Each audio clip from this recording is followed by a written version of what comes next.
ഞാൻ ഇപ്പോൾ സുഹൃത്താണെന്ന് നിങ്ങൾ പറഞ്ഞു. അപ്പം നിങ്ങൾക്ക് അതിൻ്റെ ഒരു പൊളിറ്റിക്കൽ ആയിട്ടുള്ള വലിയൊരു അജണ്ട, ഞാൻ പറഞ്ഞു അത് CPM ഉണ്ടാവും. മാധ്യമങ്ങൾ എന്തിനാ അജണ്ട എടുക്കുന്നത്?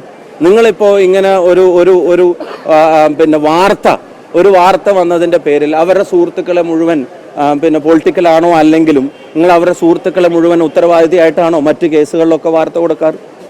ഇവിടെ കൊലക്കേസ് കുറ്റത്തിൽ പ്രതിയായി ശിക്ഷിക്കപ്പെട്ട് കോടതി കുറ്റം ശിക്ഷിച്ച് ജയിലിലടക്കപ്പെട്ട ആളുകൾ, ആ ജയിലിലടക്കപ്പെട്ട കൊടും ക്രിമിനലുകൾ പുറത്തിറങ്ങുമ്പോൾ അവര് കേസിന് പോകുമ്പോൾ പുറത്തിറങ്ങിയിട്ട് പോലീസ് ഒത്താശയോടെ 4 സ്മോള് വീശാൻ അവസരം ഒരുക്കി കൊടുത്ത് അവർക്ക് ചിക്കനും കൊടുക്കാൻ കൂട്ടുനിൽക്കുന്ന ഗവൺമെന്റും ആഭ്യന്തര വകുപ്പും മുഖ്യമന്ത്രിയും ഒക്കെ ഉള്ളപ്പോൾ നിങ്ങൾ ഈ പറയുന്ന അക്കൗണ്ടബിലിറ്റി അവിടെ എവിടെയും ചാർത്താൻ നിങ്ങൾ നോക്കുന്നില്ലല്ലോ, അവിടെ എവിടെയും കൊണ്ട് കെട്ടാൻ നിങ്ങൾ നോക്കുന്നില്ലല്ലോ.